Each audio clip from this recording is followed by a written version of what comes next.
Sir வாரம் வாரம் cinema this வீக்கில் நான் ஒரு கொஷின் வந்து தவறாமல் கேட்டுகிட்டே இருப்பேன். அஜித் சாரோட பட அப்டேட் கொடுங்கன்னு. இப்போ ஒரு கொஷின் கேட்குறேன். ஆனால் பட அப்டேட்லாம் கேட்கல சார். அவர் வந்து புதுசாக ப்ரொடக்ஷன் ஹவுஸ் ஒன்று ஸ்டார்ட் பண்ண போகிறதா கேள்விப்பட்டிருக்கேன்.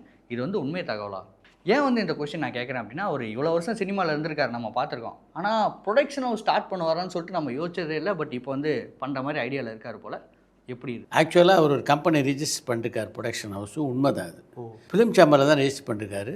அஜித் வந்து ஒரு சினிமா கம்பெனி ரிஜிஸ்டர் பண்ண போகிறார் அப்படின்னு ஒன்று அங்கே ஃபிலிம் சேம்பரில் இருந்தவங்களுக்கே ஆச்சரியம். ஏன்னா உனக்கு இருக்கிற அதே கொஷின் தான் அவங்களுக்கு. இவ்வளோ நாள் சினிமாவில் இருந்திருக்காரே தவிர அவர் சொந்த படங்கள் பண்ணதே இல்லை. அஜித் கம்பெனி ரிஜிஸ்டர் பண்ணுறாரு அப்படின்ட்டு இதில் வந்து பல பேர் இதை பற்றி பல விதமாக பேச ஆரம்பிச்சிட்டாங்க. ஏன்னா அஜித்துடைய படம் இப்போ ஸ்டார்ட் ஆகாமல் இருக்கிறதுக்கே சில பிரச்சனைகள், சரியான ஃபைனான்ஸ் எல்லாம் கிடைக்கல அப்படின்லாம் சொல்லிட்டு இருந்தோம்ல. அதனால் ரவிச்சந்திரன் டைரக்ஷனில் தான் நடிக்க போகிற படத்தை தான் தானே சொந்த படமாக எடுக்க போகிறார் போல் தெரியுது. அதுக்கு தான் கம்பெனி ரிஜிஸ்டர் பண்ண போகிறார் அப்படின்லாம் கூட நிறைய பேர் நினச்சாங்க.